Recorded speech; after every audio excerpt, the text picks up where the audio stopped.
Welcome my friends. Thank you very much for visiting my house.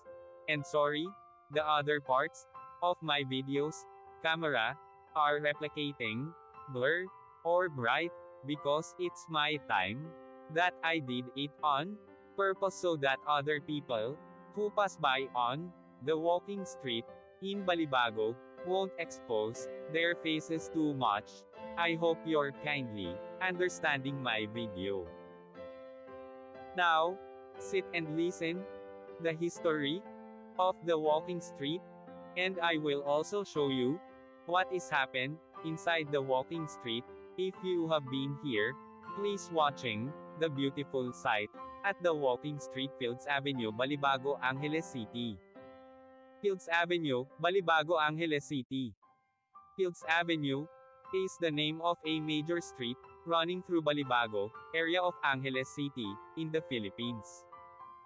It is the center of the red light district and the bar scene of the biggest entertainment district of the Philippines. Fields Avenue in Balibago, Angeles City.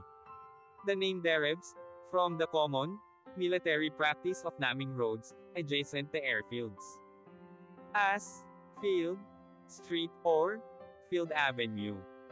Originally, the name referred to the Clark Air Base and was Clark Field Avenue. The name evolved to become Fields Avenue. History: Fields Avenue, Balibago Angeles City, Pampanga, Philippines. Philippines was an American colony from 1898 to 1946. Bars on Fields Avenue, catering to the single American defense personnel who worked in the adjacent Clark Air Base, first emerged in 1940. During 1940s and 50s, there were only 3 such bars just outside the main gate of the airbase. By early 1960s, the Fields Avenue developed as a street lined with several bars. From November 1955 to April 1975, America fought Vietnam War. As the number of American troops in this war grew, more and more forces were deployed at Clark Air Base or routed through it.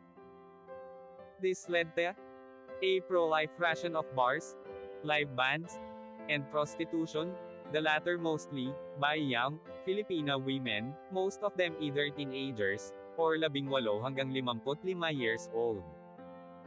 By the 1970s, there were more than 150 bars and prostitution joints along Fields Avenue. This led to a mushrooming of related ancillary industries in the vicinity, namely music bands, hotels, doctors, hairdressers, and money exchange transfer services. In its heyday, Fields Avenue provided direct or direct employment to nearly 20,000 Filipinos, including plumbers, electricians, and security guards. In the 1980s, though the American presence remained steady, the bars and prostitution shops continued the pro-life rate. Many bars and prostitution dens were owned by Americans, as well as local politicians, thus leading to a nexus between the locals, politicians, and American military and ex-military personnel. With the withdrawal of American Defense Forces from Clark in 1993, many of these establishments changed hands, but continued to do business. As Clark was turned into a Special Economic Zone, SEZ, these bars and prostitution joints changed their clientele to suit their new customers, Japanese and Korean businessmen. Restaurants serving food from these countries began to appear, and signboards in these languages were put up. The period from 2000 hanggang 2010 saw further expansion of these joints, as the area was relabeled as an entertainment district.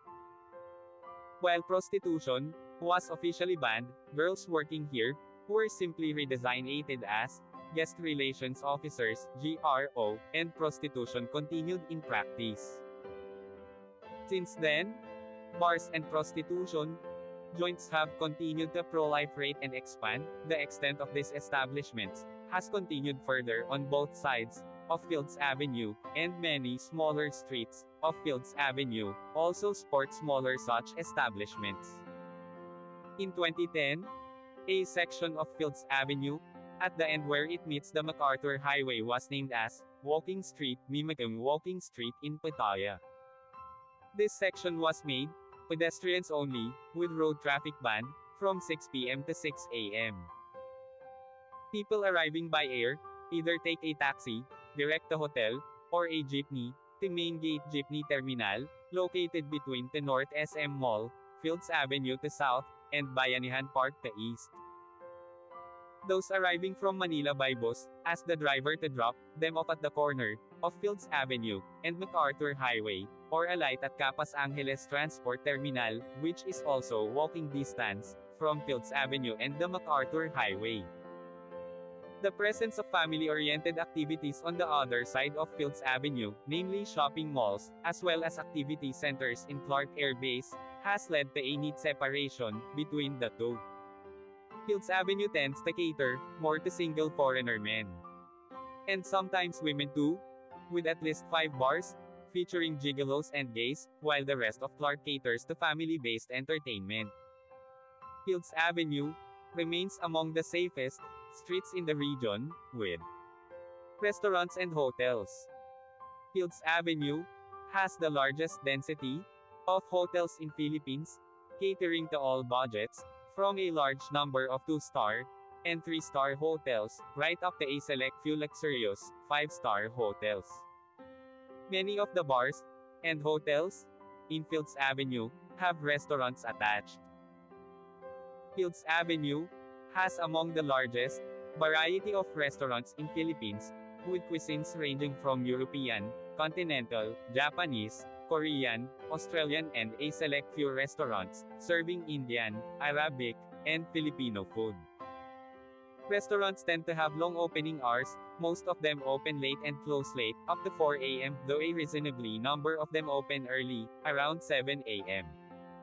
A few restaurants are open 24 hours.